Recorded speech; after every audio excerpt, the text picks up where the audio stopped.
आज का टॉपिक है स्क्रू गेज। ये जो है ये होता है स्क्रू गेज, जिसकी यूनिट होती है एमएम में। तो ये किस टाइप से वर्क करता है ये मैं आपको इस वीडियो में बताऊंगी। स्क्रू गेज के ऊपर ये जो सर्कुल हो रहा है ये हमारा होता है सर्कुलर स्केल, और इस सर्कुलर स्केल के नीचे आपको यहाँ पर दिखाई दे रहा होगा ये हमारा होता है इसमें मेन स्केल। तो ये सर्कुलर स्केल के अंदर मेन स्केल होता है, यानी कि मेन स्केल कितना मूव होता है जब हम सर्कुलर स्केल को रोटेट करते हैं, तो इससे हम इसका निकालते हैं लिस्ट काउंट। तो अब मैं आपको थोड़ा सा बताती हूँ कि list count of screw gauge क्या होता है। तो ये है हमारा screw gauge. Determine of list count of screw gauge. इसके अंदर सबसे फर्स्ट आता है लीनियर स्केल डिवीजन ऑफ, या फिर इसको बोल सकते हैं मेन स्केल डिवीजन। ये होता है हमारा 1 mm मेन स्केल पे जो डिवीजन है एक का। ये जो है मेन स्केल अभी मैंने आपको दिखाया, यहाँ पर ये जो 1 डिवीज़न है ये 5 आपको लिखा दिख रहा है, इसके अंदर 5 डिवीज़न है। तो 0 से 1 यहाँ से यहाँ के बीच में जो एक डिवीज़न है वो 1 mm का है। सेम ऐसे ही ये सर्कुलर है, तो सर्कुलर के अंदर देखो यहाँ से ये 0 दिखाई दे रहा है आपको। 0 से जब मैं वापस 0 पे आती हूँ तो देखो 90 एंड 0, यानी कि यहाँ से फिर 10 है तो 90 और 10 100, यानी सर्कुलर स्केल पे डिवीजन कितने हैं 10 डिवीजन है, और मेन स्केल पे 1 डिवीजन कितने का है 1 mm का है।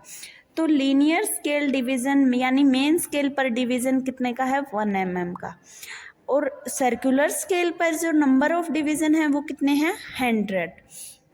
अब हम सबसे पहले इसकी पिच निकालेंगे। तो पिच क्या होता है कि ये जो हमारा वर्नियर कैलिपर है, इस वर्नियर कैलिपर को जब मैं इसको सर्कुलर स्केल को रोटेट करती हूँ तो पूरा एक रोटेशन में ये देखो ये 0 पे है, ठीक है। पूरा एक रोटेशन हम इसका करते हैं, वापस 0 पे लेके आते हैं। ये एक रोटेशन हो गया, वापस 0 पे आ गया। एक रोटेशन और करती हूँ मैंने 2 रोटेशन किए। तो 2 रोटेशन में आपको ये दिखाई दे रहे होंगे मेन स्केल में कितने डिवीजन मूव हुए 1 एंड 2। 2 रोटेशन मैंने वर्नियर सर्कुलर स्केल के किए, तो जो हमारा ये मेन स्केल था इसके कितने डिवीजन मूव हुए 2। तो ये हमारा होता है पिच निकालने का formula, number of complete rotation bye screw, यानी कि जो सर्कुलर स्केल था उस पर कितने मैंने रोटेशन किए थे 2 रोटेशन किए थे, 2 सर्कुल घुमाए थे। तो जो हमारे मेन स्केल पे स्क्रू जो मूव हुआ वो कितना मूव हुआ 2 mm। तो पिच का फॉर्मूला होता है डिस्टेंस मूव्ड बाय स्क्रू, यानी मेन स्केल पे जो मूव हुआ वो डिवाइड बाय कंप्लीट रोटेशन। किसका कंप्लीट रोटेशन सर्कुलर स्केल का। तो ये जो है ये 2 मूव हुआ था, और जो हमने रोटेशन कराए थे वो भी तो 2। तो 2 डिवाइड बाय 2 क्या हो गया 1। ये हमारी आ गई pitch, pitch of the screw gauge. List count का फॉर्मूला होता है pitch divide by number of division on circular scale. तो सर्कुलर स्केल पे डिवीजन कितने हैं 100, और पिच अभी हमने निकाली है 1। तो 1 divide by 100 is equal to हमारा क्या आ जाएगा, ये हमारी आ जाएगी पिच। और ये mm में है, इसको सेंटीमीटर में चेंज करेंगे तो डिवाइड बाई 10 से मल्टीप्लाई कर देंगे, ये आ जाएगा 1/1000। ये हमारा हो गया 0.001 सेंटीमीटर। ये होता है list count of screw gauge. अब स्क्रू गेज जो है वो क्या काम करते हैं, हम इसकी सहायता से क्या निकालते हैं वो बताती हूँ मैं आपको।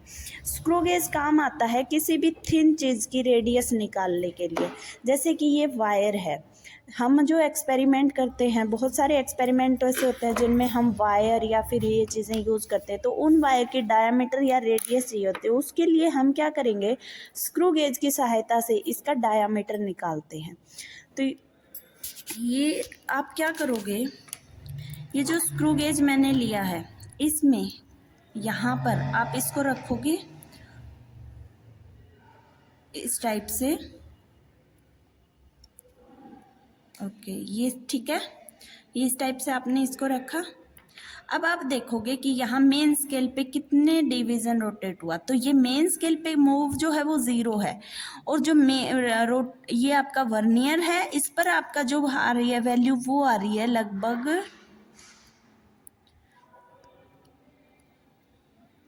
लगभग 8 के इक्वल है।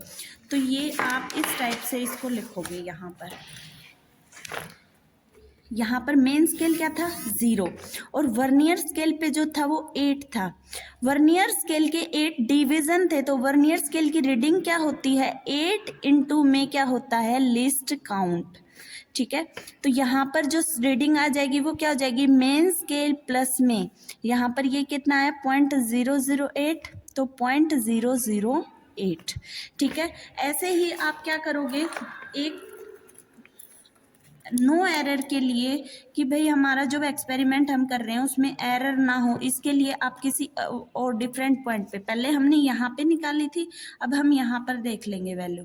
तो यहाँ पर जो वैल्यू आ रही है वो आ रही है लगभग 9 है, और मेन स्केल 0 है।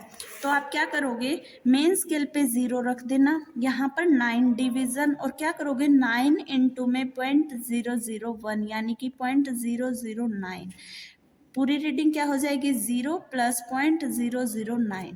सोल्व कर लेते हैं हम 0.008, 0.009। एक रीडिंग और ले लेते हैं हम नेक्स्ट पॉइंट पे। मेन स्केल 0 लिख दो। वर्नियर स्केल पे वो खाना मैच करते हैं हम जो इस मेन स्केल की लाइन से मैच हो रहा हो, जो कि है 8। तो यहाँ पर फिर से आप लिख लोगे, क्या करोगे 8 तो डिवीजन थे, वर्नियर स्केल की रीडिंग क्या होती है इनटू में वर्नियर का list count, sorry screw gauge का लिस्ट काउंट, तो ये आ जाएगा 0.008। अब हमारे पास 3 रीडिंग आई है, हम क्या करेंगे इनका मीन निकाल लेंगे। मीन क्या होता है 0.008 प्लस 0.009 प्लस 0.008 डिवाइड बाई 3, तो ये आपका आ जाएगा डायामीटर ऑफ द वायर। ये वैल्यू हो गई हमारी 25 डिवाइड बाई 3। ये जो सोल्व होके वैल्यू आएगी वो हमारी क्या हो जाएगी डायामीटर ऑफ द वायर। इस वायर का क्या आ गया डायामीटर।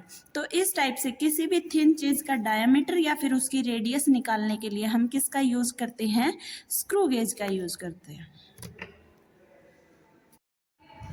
ये डायमीटर आ गया हमारा। अब हम निकाल लेंगे रेडियस, तो रेडियस ऑफ वायर क्या हो जाएगी डायामीटर डिवाइड बाय 2। तो ये जो वैल्यू आई है डिवाइड बाय क्या कर देंगे 2, तो ये जहाँ यहाँ पर जो भी हमारी वैल्यू आएगी वो हमारी क्या हो जाएगी रेडियस ऑफ द वायर।